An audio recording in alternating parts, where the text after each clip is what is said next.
Assalamualaikum warahmatullahi wabarakatuh. Salam sejahtera buat kita semua. Salam Swastiastu, Namo Buddhaya, salam kebajikan. Yang saya hormati para menteri koordinator, para menteri, kepala lembaga atau badan, Panglima Tentara Nasional Indonesia, Kepala Kepolisian Republik Indonesia, para kepala daerah beserta unsur Forkopimda, segenap hadirin sekalian yang berbahagia.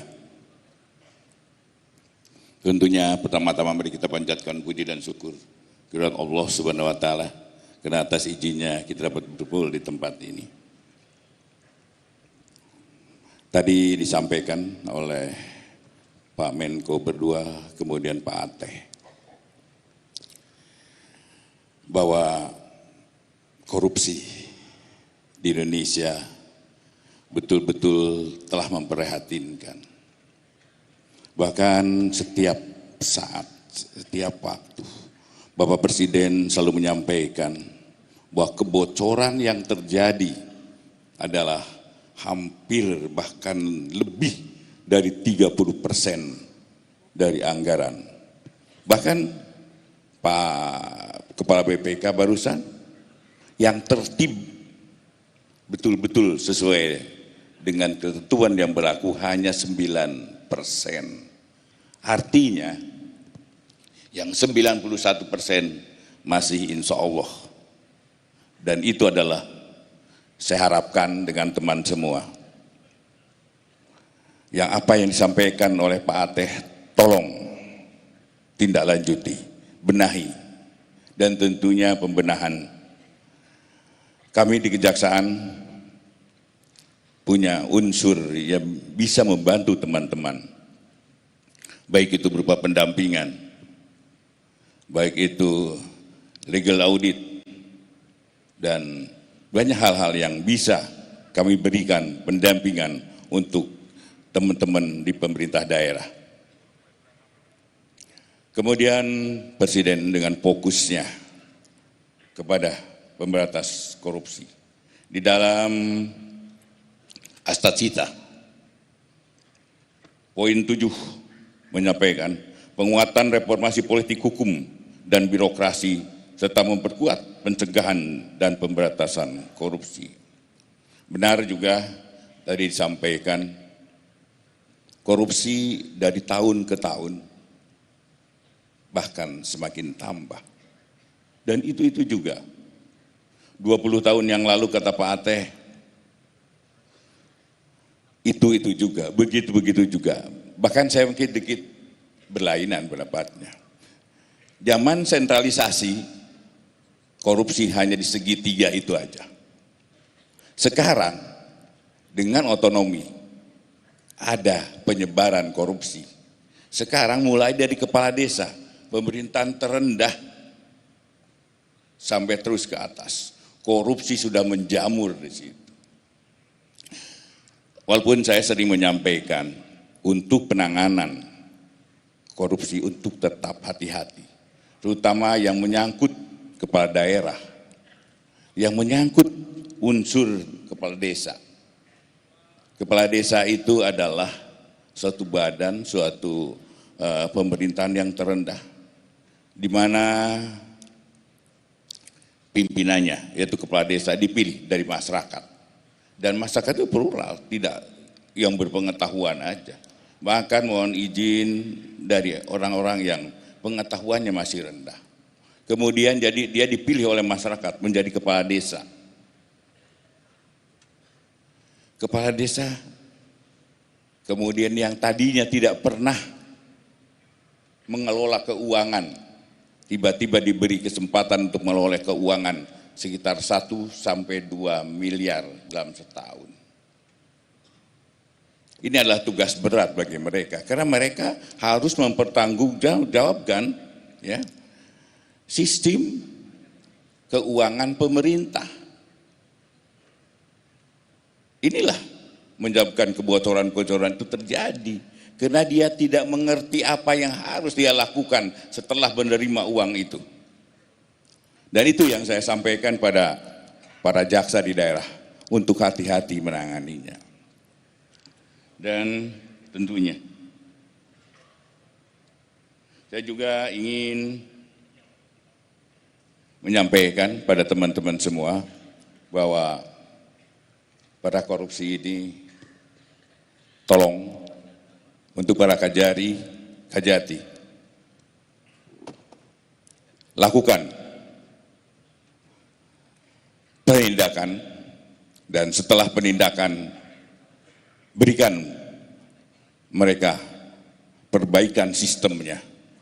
Karena juga sampai dari tahun ke tahun korupsi yang terjadi adalah tetap itu-itu aja. Kalau kita tidak merubah dan memperbaiki sistem yang ada, dan itu akan terjadi menjerat kita semua. Saya minta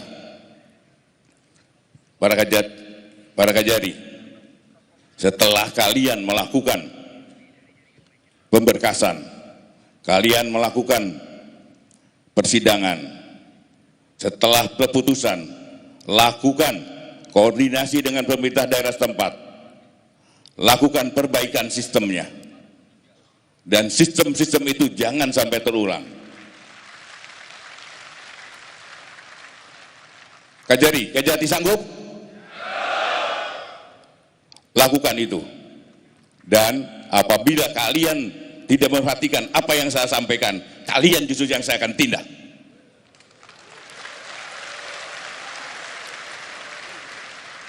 Kemudian juga ingin kesadaran teman-teman kita semua, terutama teman-teman di daerah,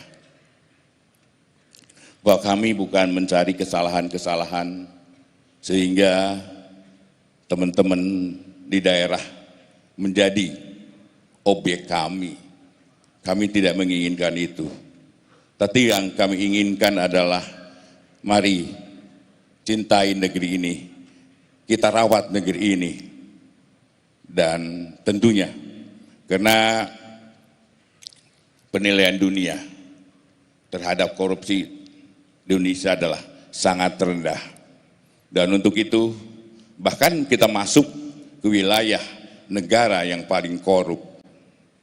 Saya yakin semua juga tidak ingin negara kita disebut adalah negara yang paling korup. Saya yakin kita masih punya harga diri. Dan dari mana kita memulai pemberantasan korupsi? Pemberantasan korupsi kita jangan berteori, tapi mulai dari kita diri sendiri.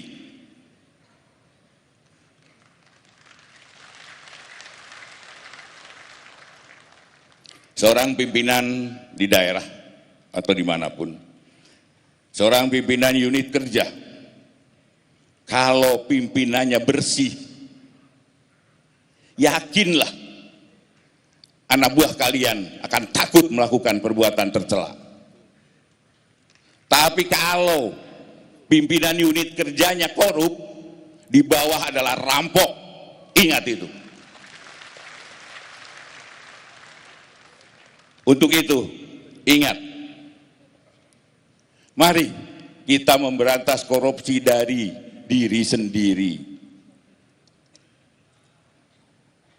Pak Presiden menyampaikan bahwa busuknya ikan itu dimulai dari kepala. Artinya, kalau kepalanya bersih, insya Allah sampai ujungnya juga bersih. Dan untuk itu, mari kita bersama-sama untuk menjadilah pimpinan yang baik, jujur, berintegritas. Dan tentunya apabila ada perbuatan korupsi, apabila kepala unit kerjanya tidak pernah melakukan itu, kepala unit kerjanya adalah jujur, integritas, saya yakin-yakinnya apabila anak buah kita melakukan perbuatan tercela korupsi, yakin bahwa pimpinan akan menindak secara tegas. Tetapi bila pimpinannya juga adalah korup, dia tidak akan mau dan tidak akan mampu untuk menindak anggotanya. Saya sering sampaikan pada teman-teman pada waktu 5 tahun lalu saya masuk di kabinet. Satu hal yang saya selalu ingat, untuk membersihkan halaman diperlukan sapu yang bersih. Maka apa yang saya lakukan? Saya bersih-bersih dulu di kejaksaan. Walaupun jujur sampai saat ini juga masih ada aja jaksa yang masih nakal. Kita akui. Kita akui masih ada jaksa nakal. Tetapi persentasenya mulai menurun. Dan saya harapkan kalian adalah sebagai sapu para jaksa. Bersihkan dirimu sendiri.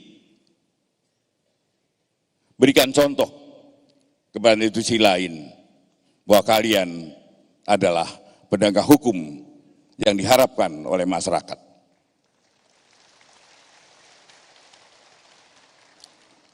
Koordinasi yang baik dengan para penegak hukum, koordinasi yang baik dengan pemerintah daerah, dan bersama-sama kita mewujudkan cita-cita kita menjadi Indonesia yang bersih dari korupsi. Demikian, terima kasih. Wassalamualaikum warahmatullahi wabarakatuh. Salam sejahtera buat kita semua. Om Santi Santi Om, Namo Buddhaya, salam kebajikan.